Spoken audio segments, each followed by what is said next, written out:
আমার মতো লোকে বাজারে এলে আমি 1000 টাকার বাজার প্রতিদিন করতে পারবো? গ্যাসের দাম বাড়তি, তেলের দাম বাড়তি, বিদ্যুতের দাম বাড়তি, ঘর ভাড়া বাড়তি, আপনি রিক্সাতে যাবেন রিক্সা ভাড়া বাড়তি।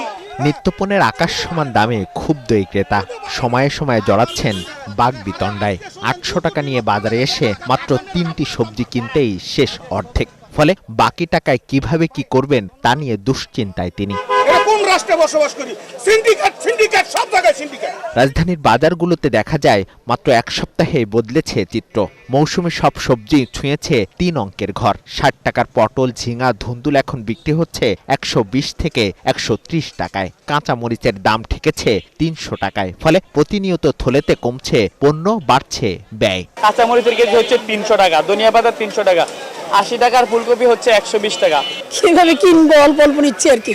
শুধু সবজিই নয়, দীর্ঘদিন স্থিতিশীল থাকা আলু, পেঁয়াজও ঊর্ধ্বমুখী। 25 টাকার আলু বিক্রি হচ্ছে 35 টাকায়। কেজিতে 20 টাকা বেড়ে পেঁয়াজ এখন 70 থেকে 80 টাকা। বিক্রেতাদের অভিযোগ, পর্যাপ্ত মজুদ থাকার সত্ত্বেও বৃষ্টির অজুহাতে দাম বাড়াচ্ছে পাইকার ও মধ্যস্বত্বভোগীরা। মজুদদারদের কাছে পর্যাপ্ত পরিমাণ পেঁয়াজ আছে, কিন্তু এখন বন্যা পরিস্থিতির নাম দিয়ে তারা মার্কেট হাইক করলে তো কিছু করার হিসাব করে চলতে হয়, তাছাড়া তো সম্ভব না। সবকিছুর দাম বেড়ে গেছে হঠাৎ করে, কোনো কারণ ছাড়াই। স্বস্তি নেই মাছের বাজারেও। পাঙাশ, তেলাপিয়া বিক্রি হচ্ছে 200 থেকে 250 টাকায়। 300 টাকার কেজি রুই কাতলা ছাড়িয়েছে 400 টাকার ঘর। উচ্চ মূল্য বজায় আছে মাংসের বাজারেও। 200 টাকায় ব্রয়লার মুরগি মিললেও সোনালিতে গুনতে হচ্ছে 350 টাকা।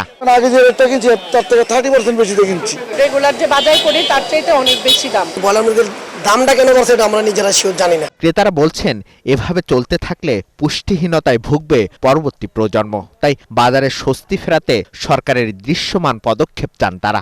যতটুকু ক্যাপাসিটি আসছে এতটুকু দিয়ে চেষ্টা করে যে বাচ্চাদের পুষ্টিটা বজায় রাখার জন্য। মিসবাহ হাসান, 71, ঢাকা।